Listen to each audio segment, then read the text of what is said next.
Greetings, ladies and gentlemen.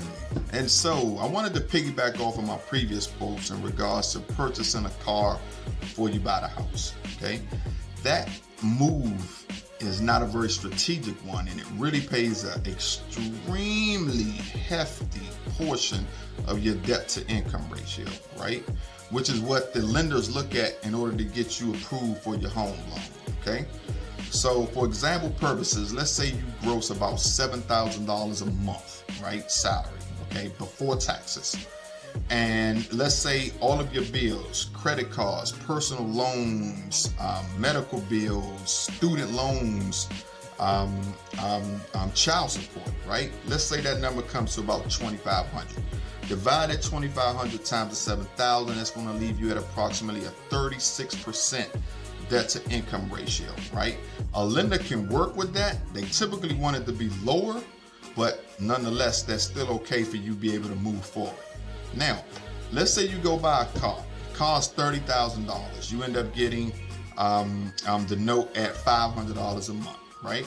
So now we got to go back and add that $500 to the 25, which is going to bring it to 3, which is going to bring your debt to income ratio up to about 43%, right? Over where that lender really wants you to be. Now, he or she may still be able to pull it off with getting you an approval, but let's say originally you had a snapshot of being able to be approved for $350.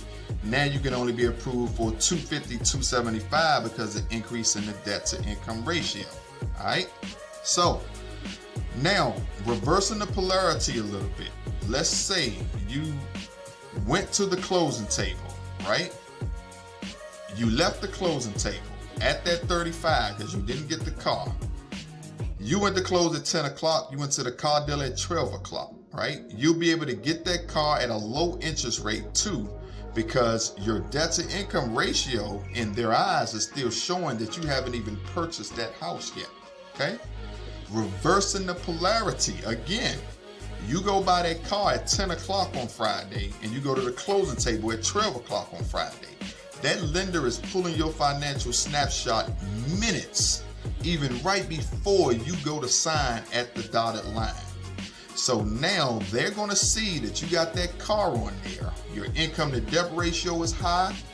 Depending on the way the contract was written, you can end up losing your earnest money deposit. You're going to lose your home inspection. You're going to lose your appraisal, and you're going to have to start your search all over again. But you got that big, fancy, pretty, shiny car. Which one is worth it, ladies and gentlemen? Get the house first, then get the car.